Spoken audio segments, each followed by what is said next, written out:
Welcome back to the Geopolitical Pickle.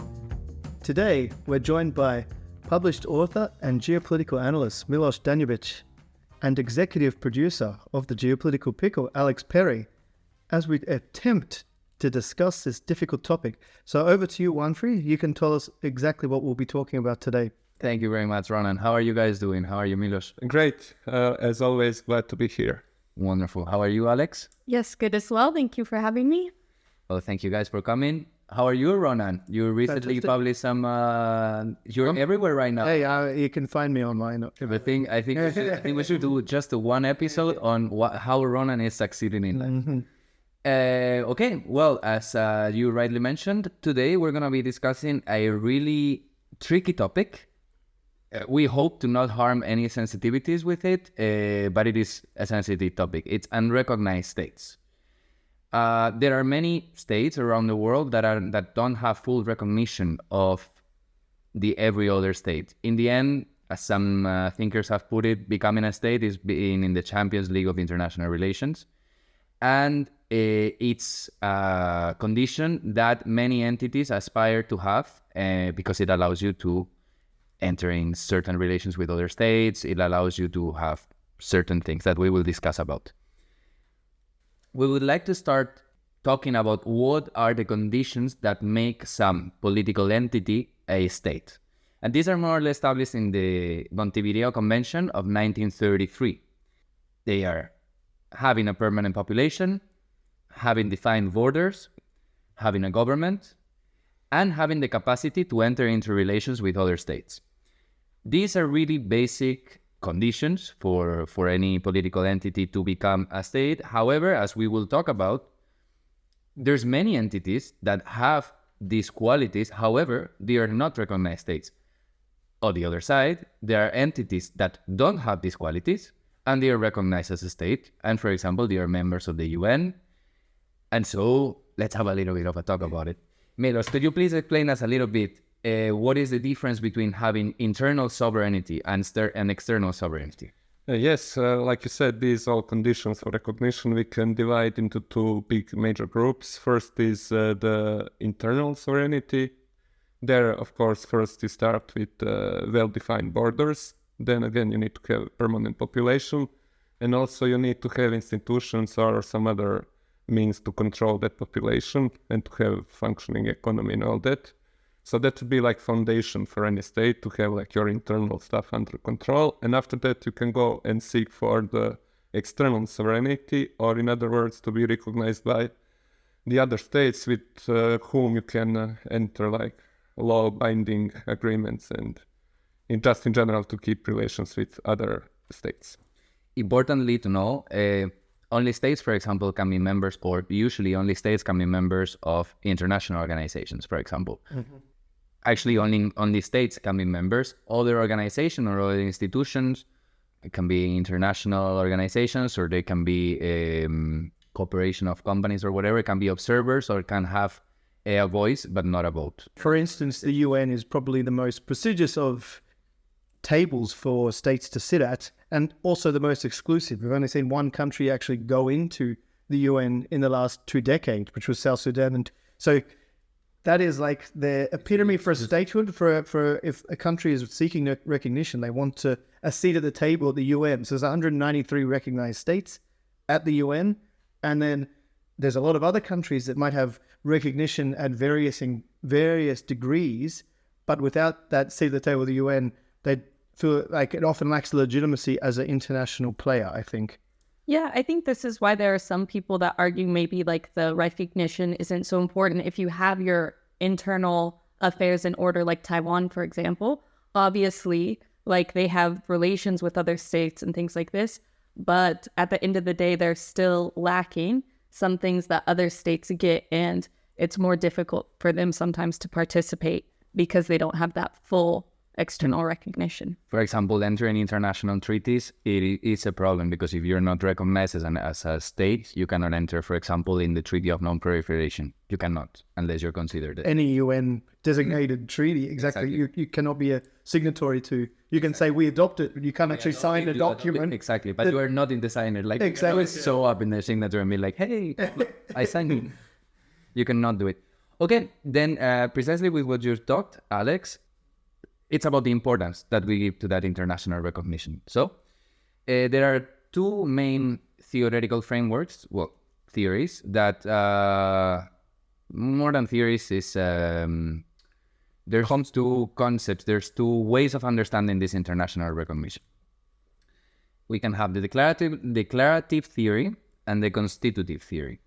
The declarative theory says that, and it's supported by international relations scholars, having international recognition is an adding. It's not necessary. In the end, as you were mentioning, guys, if you have full control of your territory, if you fulfill this Montevideo Convention, but you don't have the external recognition, well, you fulfilled it, you can work. And for example, we will mention Somaliland. Somaliland is a pretty stable state, and at least compared with its surroundings, but it's got no international recognition whatsoever.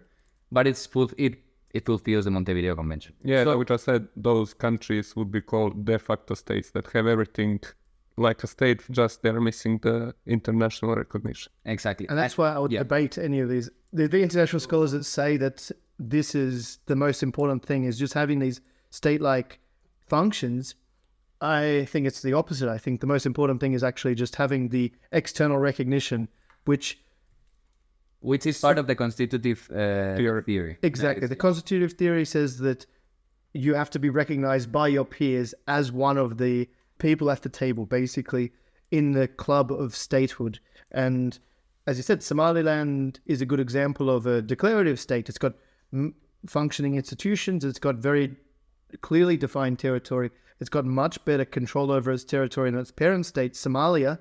However, it does not have the international recognition, so it doesn't have a seat at the table. Whereas Somalia has that seat. Even though it's just Mogadishu. Exactly. And the government has no control over most of the territory. They've had problems with Al-Shabaab since the last 40 years.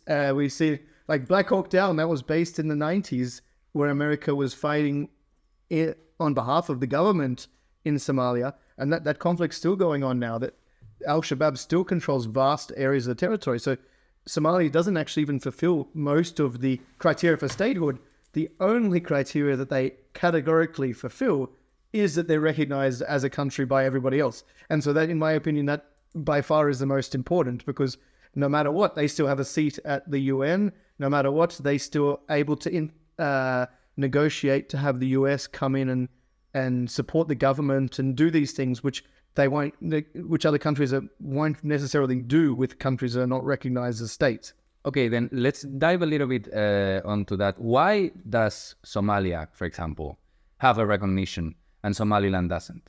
Because there's several conditions for states to be recognized internationally, for example, or to seek independence.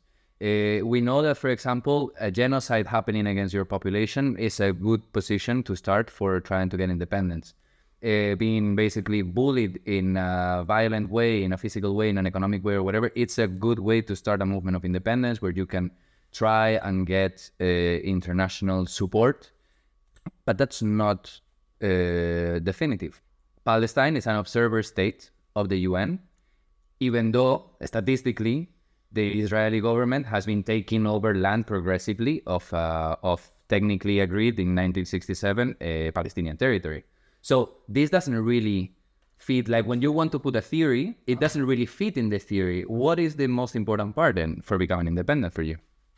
I was going to say, Palestine's kind of complicated as well, because now it doesn't even have a defined boundary, because the boundaries are chaos. Yeah. And the boundaries were only agreed in some forum, but since then they've changed multiple times. It's very difficult to say, okay, this has got a defined territory. But for me, the most important thing is that external recognition. As we said, the last time that a country was recognized by enough members to be ascended to the UN Council, because in my opinion, that's the pinnacle of recognition. If you can go a seat at the UN, then you are officially a state. Everybody could agree. Exactly. The country with the most recognition that's not meeting the threshold, I think, is 2/3 at the UN, is Kosovo right now. Yeah, but they never had 2/3. They never had this. I mean, they never 50%. At the peak, they had 50%. Exactly. Now they are a little below 50%. But you need to get to that 2/3, 66%, to be able to get recognition. Yes. And unless you reach that point, But even then, I think if somebody from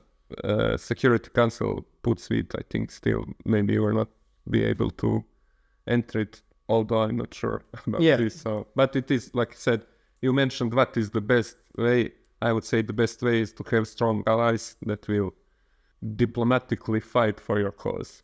In order to do that, you can convince him in many ways. Like I said, if you have been discriminated against, or if there been civil war, or if you have some different ethnicity than your current state, all those things helps. But like in the case with Somaliland, even if you have perfect control over your territory and you didn't entertain or make enough other states interested in your cause, obviously you will not be able to get your recognition. I would like to hear your opinion, Alex, but I want to make a point on Somaliland first.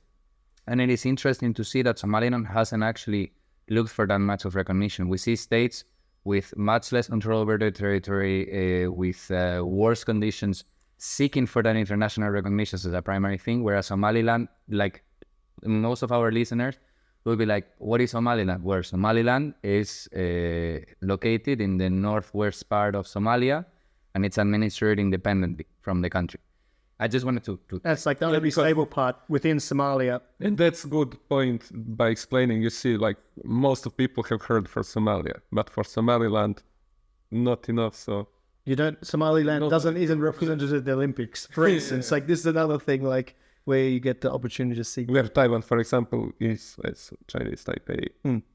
Yeah, I was just going to also add that I think timing plays a big part into it, because when like decolonization was happening, there was like a big push for all these states to come about. And now there's almost like the reverse, where the international community is really hesitant to allow you in. And so like, even if you have a really, really good case, they don't really want to add that many more seats to the table. But in other environments, they were like much more willing.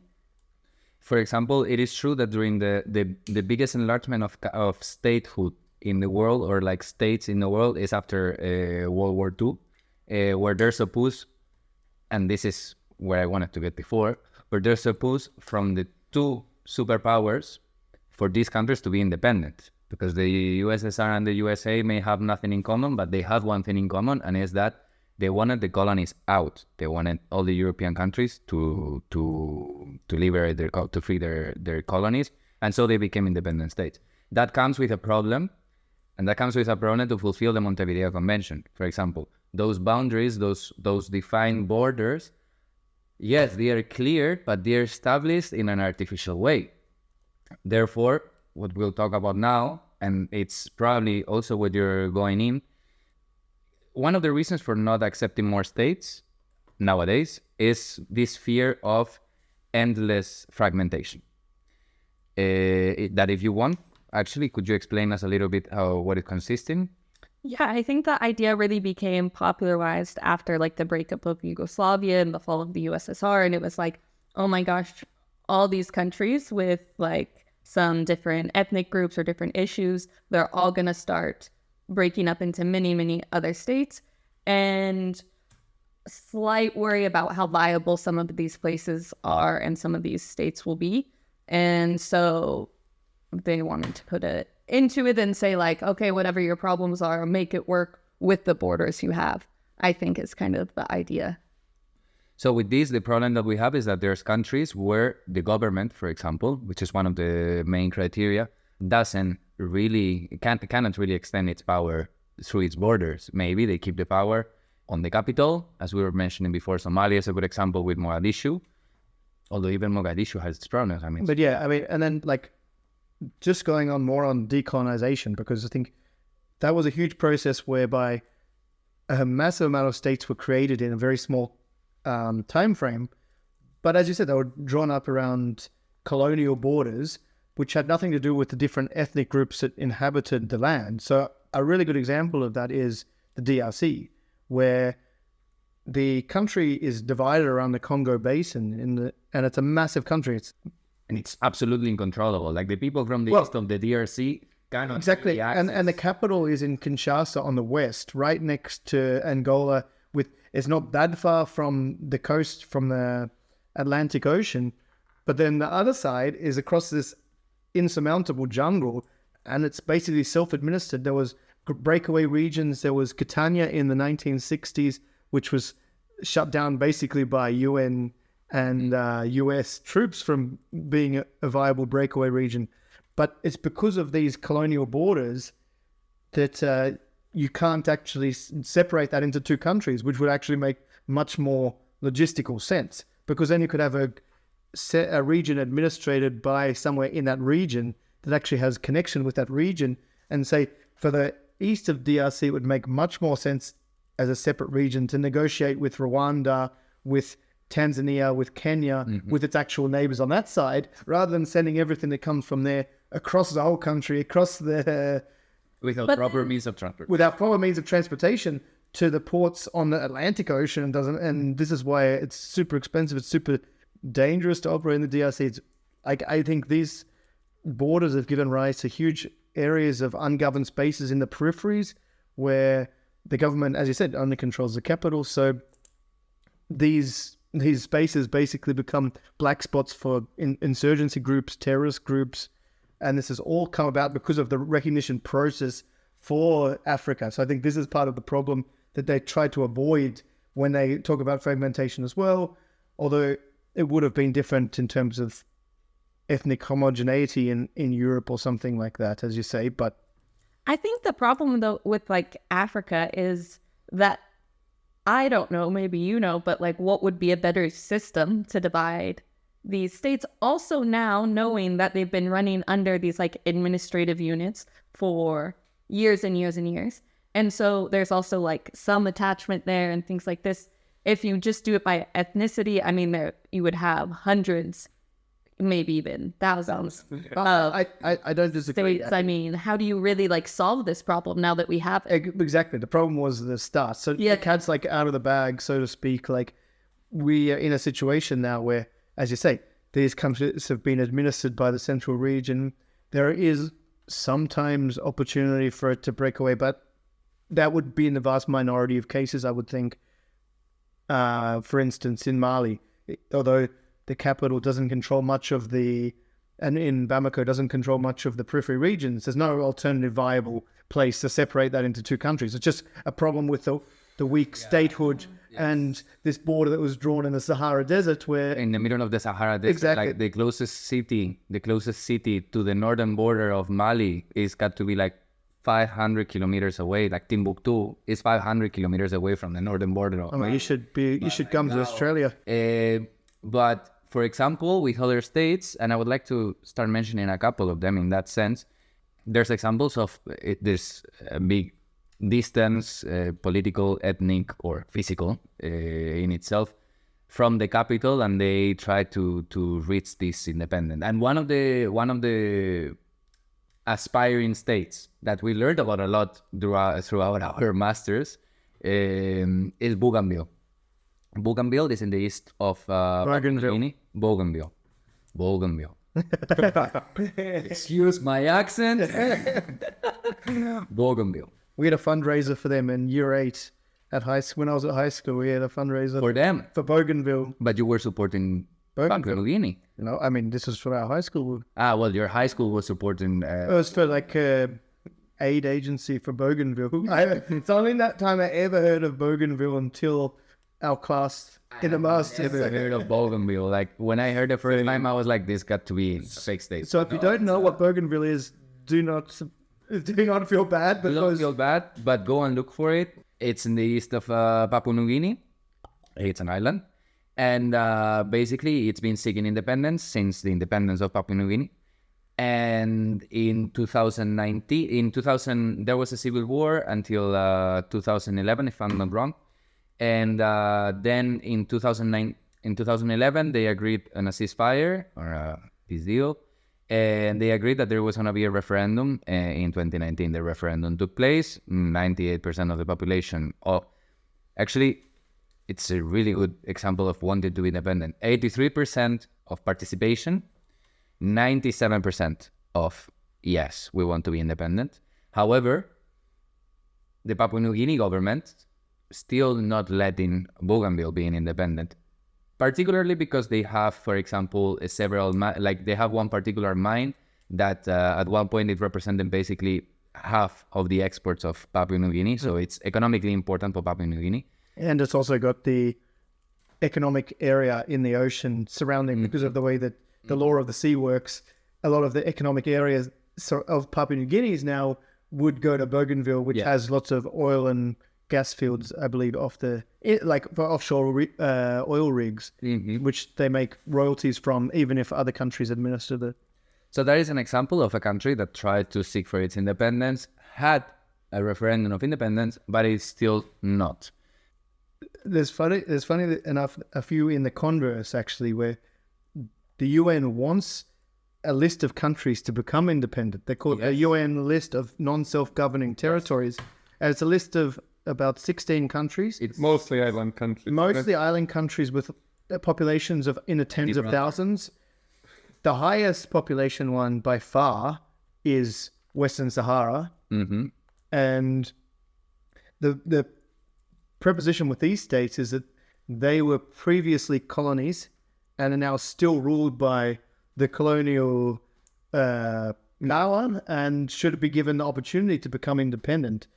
And Western Sahara hasn't had the opportunity to have a referendum, and there's debates over whether that could actually happen now because of the demographic change by Morocco flooding people into the region. Or you can check our episode with the Western Sahara ambassador in South Africa. That was really, really interesting, really insightful. But then, because you talk about Bougainville, then the opposite example is New Caledonia, which is another Pacific island off the coast of Australia and is actually administered by France.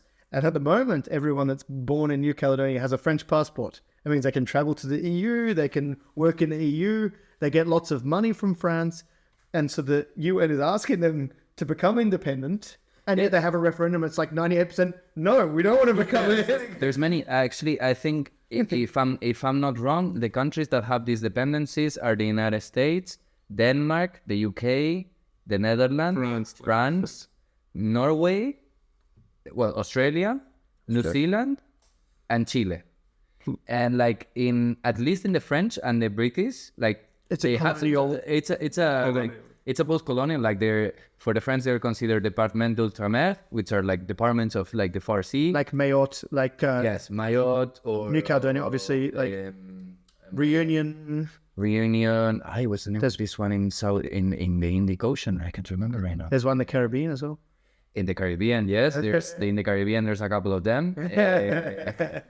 In the UK, for example, has Gibraltar, which is surrounded by Spanish territory, but still, some would argue the best part of Spain, actually. It's okay. This doesn't have much to do, but funny enough, there was a study made some years ago where there's at least, if I'm not wrong, there's at least 2 companies registered per person registered in Gibraltar, counting kids. So basically, it works like an offshore. Yeah, but yes, I mean, there's many of these territories that they really don't want to become independent because the benefits of being part of a larger country. Economic, if you look in these cases, independence would be overrated, because if we take any Pacific island that is dependent territory, either on UK or France, if they have a population of 10,000 people or less, they are not self-sufficient. Their GDP will be $10 million. Less than Bezos makes in a day. It wouldn't be viable for them to be independent state. So absolutely, from that side, we could say in some cases that independence is overrated. They decline sovereignty. They decline, which is interesting that we can see that UN is clearly pushing for them to be independent, because UN doesn't want to have anything with colonialism. But if you to those people that actually live there, I think, like I said, all of them would rather have a French passport than a Reunion passport. Exactly. I can say for sure that the French islands and the Caribbean, they are bad. They are the poorest regions in France, but they are better than their neighbors. Okay, let's talk a little bit. We're dropping a lot of names now. Quite a lot of small Pacific island names. We hope that you guys kept a little bit. You should have map in front exactly. of you. It's a good game, global. You can play online every day, and you see where you can get to know some small Pacific islands where they are. Yes. Or no, you said Wordle, no? Global. Global. Okay, there's another one that is trade world world. Yeah, world. that it's also like you have I guess territory. Yeah. you have to say very countries. Okay, so I want to drop a couple names into this conversation to see a little bit of a comparison. So we've already mentioned Kosovo. Kosovo, at its height of recognitions, had 101 recognitions out of 193. out of 193. And now he's at 92, right? Now it's at 92, 90. Something like that. So The important point is that even though, I mean, getting the recognition of 100 countries is a difficult thing, because we're going to see the following ones. It's really difficult. But still, if you don't reach 130 countries, basically, you cannot get that agreed independence. And like Kosovo didn't get still. like Kosovo didn't get it. Then we have a state that, for example, has a lot of relations with big powers, which is Taiwan. Taiwan functions as an independent state from the People's Republic of China. They export, and their name is the Republic of China. Named to the trade deals Exactly. in direct competition with the People's Republic of China. Like It is a really specific case because in their constitution, like both the PRC and the Republic of China consider either they claim for territory. the mainland. They claim for both. Maybe we do one day an episode on the Chinese civil war, and like we can explain this a little bit more. But for example, Taiwan is only recognized by 12 plus 1 states, being the plus 1 the Holy See, which is not a state, which is has like doesn't fulfill the Montevideo Convention. if you can work out why. But if That's a bonus trivia question. okay, yes, that's a bonus trivia question. Leave in the comments your guesses. Why is the Holy See not a state? As in Vatican City. No. Yeah. Yes. No. The Vatican City is the territory. It's like Malta is not the same as the Order of Malta. Okay. The Order of Malta is the one that has an observatory status in the UN. And the Holy See is the one that has an observatory status in the UN. But the territory, I'm not going to say anything else. But the Holy See is a state. It just doesn't fulfill the conditions. That is one condition they are lacking. Yeah. At least one, I would say. Maybe They lack permanent population. Now we're saying it. Cut this bit out. But they have... But it's still a state. yes, but It's not a. yes, It doesn't have permanent population. It's not. but it is a state. It's not a permanent member of the UN. It is. It's a member. Of It's not a permanent member. It's an observer state. Same like we Same could as say Palestine. Same as Palestine. Same as the Royal the Sovereign Order of the Sovereign Order of these Knights, or how I don't know. Order of the Knights of Malta. I Yes, think it is. they are the only non-territorial state. Kind. They have no territory. They have no territory. They tried a few times to Take back some. buy something, some house and have it. Yeah, but they didn't. They didn't manage to do it. But, A house. so yeah, you have these interesting things Yes. that you can. I want to put Time. a couple of examples of aspiring countries, because I want us guys like to talk a little bit about them. I'm going to put 3 examples. The first one is Somaliland, that we've already talked about it. The second one is Kurdistan, and the third one is Catalonia. What about Abkhazia? For a fourth. I chose these in particular because they are away from they're not away, but they are much farther from the influence of the great powers, which is something that I think we will enter onto now, and like what makes a country more like really to be independent. These 3 in particular, they have no, Catalonia maybe the European Union, but I think we can all agree that Spain is not a regional power whatsoever. Kurdistan is in between Few of the countries. few of regional powers, but at the same time, it's spread among several countries.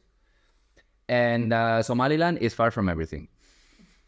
So none of them have formal independence. Catalonia, Furthest away. the farthest of them, but Catalonia still- hasn't even declared independence. I think the different states.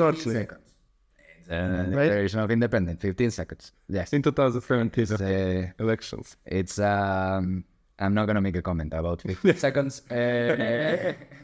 But yeah, I mean, there's these three different examples, and what make them three different is also their legitimation, Yes, their legitimacy. internal legitimacy behind this. Catalonia, for example, arguably doesn't have, like, the Spanish state doesn't bully them, Doesn't repress them. Yes. doesn't repress them and so on, arguably, although, well, there's been particular examples. Somaliland is far from the center of power of its technical country, much closer to, for example, Ethiopia than it is to Mogadishu. And Kurdistan is in between Turkey, where in Turkey has really bad connotation, and in Turkey there's considered to be terrorist groups that are Kurdish, ethnic Kurdish. There's Kurdish minorities all over below the Caucasus. So we have them in Turkey, we have them in Iran, we have them in Syria, we have them in Iraq. And in Iraq, for example, they have the most autonomy, right? They have the most autonomy, and they got the autonomy because one thing that you were mentioning, there's no repression. There was repression against the Kurds. During Saddam. During Saddam, in Turkey, arguably too. Still. Assad also didn't have a good relation with them. Iran is more like leave them there, but also the Kurdish regions were the ones that started these demonstrations lately in Iran. So I want you to give me a perspective on this sense. Like, what do you think about, like, these three examples that they didn't get the actually, but they have different... You said it really good. You give examples for three different layers of recognition, I would say. Like we mentioned earlier, Somaliland has all internal sovereignty, but like the many other African countries, unfortunately, doesn't get to the public eye. So kind of saying nobody cares about them. So that's why they're not internationally recognized. And Catalonia, it is because it's in Europe, in Spain. It has like big publicity, but they are lacking the prerequisite. Like I said, they are not repressed. I wouldn't say they are different ethnicity than Spanish. They don't have even tradition of statehood. So they are, in my opinion, lacking quite a lot of conditions for that. And then we have Kurdistan, which is in most complicated geopolitical region. So even if they are oppressed, it would be tectonic change needed for them to become a country that is too much work from too much sides. So I think here that you gave quite good examples to see that there is different conditions and different situations why some countries should be or shouldn't be recognized as they still are not recognized.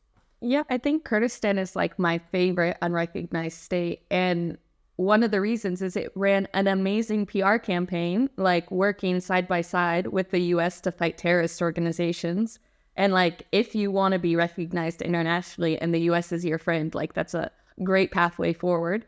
And I think a lot of people have like a lot of sympathy for the Kurdish population and the oppression they've been under and everything. But the region just is way too complicated. And also, like, their neighbors have like some power and some weight to push behind for making sure they don't get recognized. So like, I think their pathway is very difficult. Any other state that would have helped any other unrecognized state that would have helped the US so much, I think would have had a much easier time. But their geography just really works against them. Actually, you mentioned, Ronan, before that the largest unrecognized state is Western Sahara, as by population. But Of the UN. Of the UN. Okay. Because the largest unrecognized nation, unrecognized nation, as in like for a state, is the Kurdish. I think they are the most populous ethnicity without their own nation. 25 million people. Yeah. But I mean, in Iraq, for example, since what you were mentioning that the Kurds ran a really good PR campaign. I mean, Iraq doesn't exist if not because the Kurds were fighting ISIS in the north. That's a fact, with American weaponry and everything, but it's a fact. and they were expecting to get better. I mean, they actually got a certain degree of autonomy within the region and so on. But even I read some articles were saying that, okay, yes, Iraqi Kurdistan can be independent, it's got the capacity to be independent and so on. But how will Iraqi Kurdistan work with the rest of the Kurdistan people? Because in Turkey, they're persecuted, in Iran, meme, and in Syria, persecuted. So would these people go to Iraqi Kurdistan? And if so, would Iraq accept that all these people would come to Iraqi Kurdistan? Would the Iraqi Kurdistan accept all these people on the basis of ethnicity when, because of it being a large population, it's not just about ethnicity. There's ideology, there's a feeling of belonging to a land. Would that be a threat for the countries around? Like, I find it super interesting. For sure. I think the thing is which is what happens with a lot of separatist groups is they get labeled as terrorist organizations and sometimes they commit terrorist acts. So I would be really surprised that Turkey would be okay with any level of Kurdish activity, Kurdish state near their borders because they view them as a terrorist group and they would view this country as harboring terrorists if anyone went there, and it would be a place that some groups could go and plan activities to happen outside the borders. So it would be really difficult. Okay, then let's go into one of my favorite questions of today. What do you think actually makes a country independent? What do you think is the decisive factor that ends up making a country independent nowadays? It depends what you want in an independent country. If you want to be recognized, then the decisive factor is getting to the UN Council, which is being able to sit at the table with your peers, which means getting 2/3, which means looking towards partners such as the US or China or Russia or influential players to be on your side to recognize you. But if it's just what you want is autonomy, then basically I would say that you need to just have control over your internal placement within, even if it's within a parent country. So, I mean, we've talked about Somaliland a lot, so let's talk about now Transnistria, for instance. It's a region in northeast Moldova, and it's very separatist. It's declared independence. It was recognized only by Russia, and it's completely self-governing. And Transnistria is kind of interesting because it's got a good relationship with Moldova still. They govern kind of together, even though one's a breakaway region. Usually, if someone's a breakaway region, they kind of get into a conflict. That's how you have civil wars often. But even in the context that we have right now, they still Exactly. So, I mean, then for the people in Transnistria, if they feel like they're independent enough, they still operate within Moldova's outwards perspective, but they're externally supported by Russia. They get favorable trade deals. They get favorable energy deals from Russia. Maybe not anymore, but previously, well, probably still now actually, because Russia's trying to avoid Moldova becoming a completely Western ally by keeping its hold on Transnistria. So then what's actually important then is just being able to control your internal population within a specific boundary, in my opinion. Yeah. I mean, that's kind of doesn't really say exactly what an answer to your question, but I think the example you mentioned earlier of Abkhazia, even if it gained independence from Georgia, it's so heavily influenced by Russia that its independence wouldn't mean anything. It would become basically to another master. It will probably join Russia if it become a state of Russia. Yeah. State or something. And so I don't really view that as independence. Yeah. You're a dependent state, basically, then anyway, because you're completely dependent on another state to supply for your survival. Yeah. Which, I mean, I think there are states in the system today that operate like that, and it's fine. But if that's truly independence, and I think also those it's like looked poorly on if you have a very powerful country that basically operates how you look at the world. Is the patron state of the... So what do you think? Is there any conditions which are more important than others for recognition? I think the most important part is having a great power behind you, either regionally or like global great power. Because in the end, if you see why are some countries not recognized, it's like for example, why in Bougainville recognized? Because the regional powers, they are not in favor of that independence. Why, on the other hand, is Kosovo recognized? Because the European Union, more or less, It's not fully recognized, but it's still certain important powers recognize you. Like Yes, for Abkhazia, yes, they are.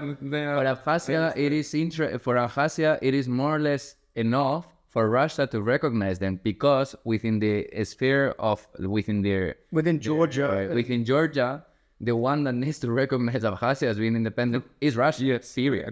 But my rebuttal to that, which I guess this is its own complete situation altogether, which is obviously Taiwan, because Taiwan is a very close U.S. ally. U.S. has very close strategic defense ties with Taiwan. It sells a huge amount of weapons to Taiwan, and yet U.S. doesn't recognize But Taiwan. then again, parent state is much more powerful in case of Taiwan. It's China. While in Abkhazia, it's Georgia. And I would even add that the reason why Taiwan can have its independence nowadays and it's got its autonomy and everything, it's because it's got the United States backing them. If they didn't have the United States backing them, Taiwan would have been absorbed by the PRC. I would say also because their island is the best advantage that they have. If they are like connected by land bridge to the China, it's so much easier to conduct offensive operations. It's less of a grounds for even independence almost. Like I think just being physically separated is not grounds but for then independence. again, I don't know. I think it's kind of difficult to get recognition these days because even Kosovo, I would say, it set a dangerous precedent because at that time Yugoslavia was internationally recognized state, and when you unilaterally proclaim,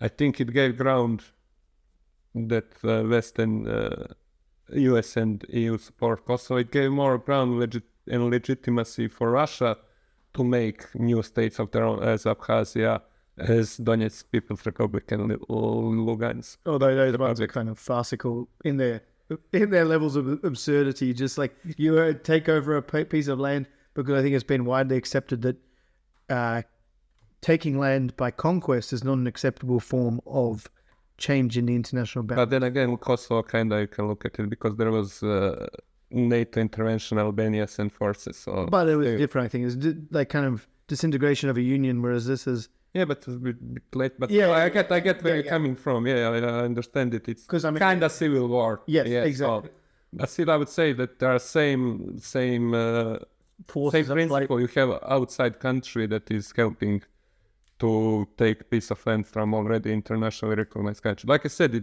I think, in my opinion, it sets really dangerous precedent in the world that none of great powers want to participate. Like, that's why I say also, like Taiwan, even that we could agree, I think, is the most state of all unrecognized state that has most power and all, and still even they can't, even with all wholeheartedly support from US, they can't fight. Being the main exporter of semiconductors and microchips in the world. And that's why I say, like, in my opinion, recognition always depends on the context.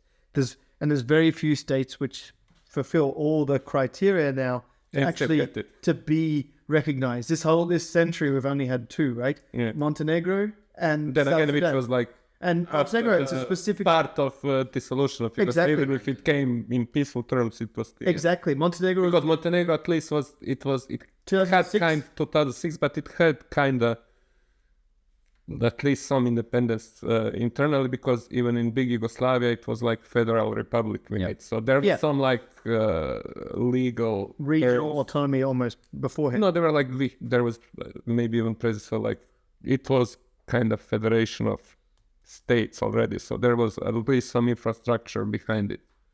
So yeah, Exactly, I agree. Like it's very quite nuanced. Yeah.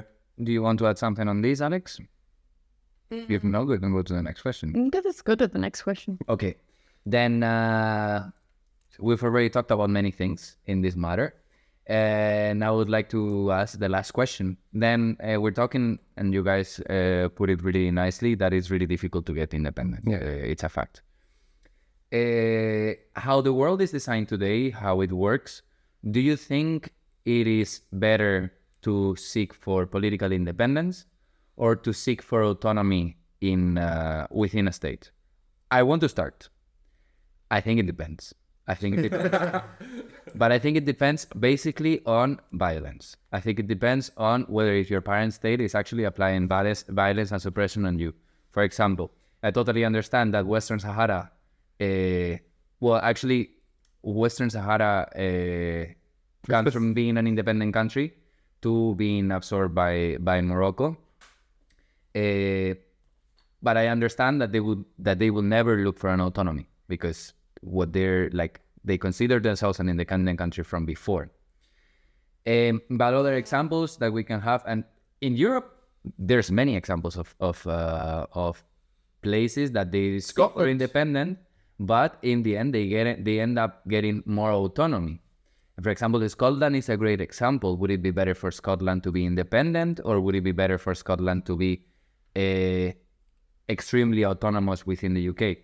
So I'm dropping this question. I don't know if you have any thoughts on it. So I'll start quickly just to say, like, Scotland goes more to my example before, that it really depends on the context. So I think Scotland, they would definitely benefit from full recognition and independence because 65% of Scots want to rejoin the EU.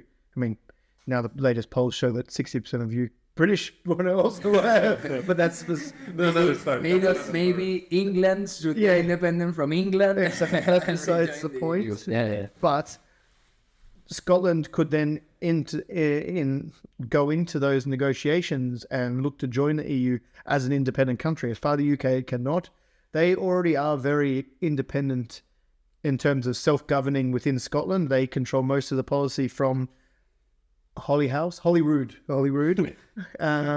And so in that instance, it would definitely be more beneficial to be independent. Whereas other countries, I think it's much more beneficial to just be autonomous. An autonomous region makes much more sense in places where there's less external pressure. They're not trying to go into negotiations with other parties, but they're just like already controlling strictly the boundaries within their country. So Transnistria, again, would make a good example for that.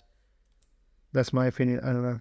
Yeah, I think like taking a very progressive view too, like as there are more and more political scientists studying the world, not just as like a makeup of states, but also as like organizations. I mean, like for like Jeff Bezos is not a state, but he wields power and an incredible level of autonomy because of all the money he has. Like you can have a lot without having these certain things. Like, so I think also the EU is not a state, but because of the way it's been able to collect states, it also has power and things like this that is kind of like manifested from nowhere. So I think like there can be something more than just like needing statehood. I think autonomy is maybe more important because it allows you to maneuver more.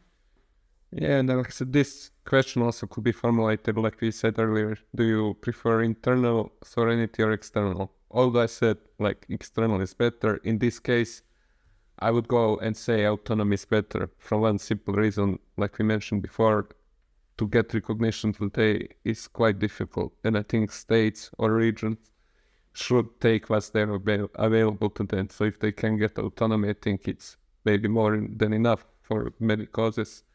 And I also want to say I don't see currently any big separatist movement that could actually succeed, other than a few those that we mentioned. So well, that was going to ask you a question. Just like, does anyone think that there could be another country? I don't think like gets a seat in the UN. We've got 193. Could it ever get to even 194, let alone 200? I don't think like so. For me, like the most like cause that could be if we don't count Palestine, I would say Kurdistan, but because of their geography and geopolitical situation, I don't think we will ever see. Kosovo and Taiwan. Kosovo, like I said, I don't think it will be, Like in a because gridlock, I guess. Or... Taiwan, because of China, unless they fight, literally like physically fight for independence, they will not get it. Kosovo, like I said, in my opinion, it will not stay long like it is. Either it will be returned under Serbia or it will become part of Albania. So because of that, I don't think they will get the recognition. And other states, Western Sahara maybe, Bougainville maybe, but they're still, I would say, kind of small and not so significant as Taiwan, for example, or even Kurdistan. Yeah. Well, I think I have a couple more things to say, but I also think we've spoken for a really long time. Thank you very much for being here today. Thank you, Millers. I hope you had a good time. Yeah, it was a pleasure to be here. Thank you, Alex. Yes, thank you. And obviously, thank you, Ronan. I mean, Thank you. Thank you. This is your house too, so I don't know if I have to thank you or if I had to kick you out. Thank you. And thank you to everyone that's listening. And please get in contact with us on our socials. Follow for up-to-date info and additional content, which is in the form of deep dives and weekly news roundups. So try and find us wherever you're looking at the geopolitical pickle. And we look forward to seeing you next time. And let us know if you think that any country should be independent. We would like to hear about it. Thank you, and hear each other next time. The Geopolitical Pickle is created by Ronan Wordsworth and Juan Francisco Muñoz, two geopolitical studies postgrads from Charles University in Prague, Czech Republic. Follow us on Instagram at The Geopolitical Pickle or Twitter at The GeoPickle for more content, and follow us on every podcast platform.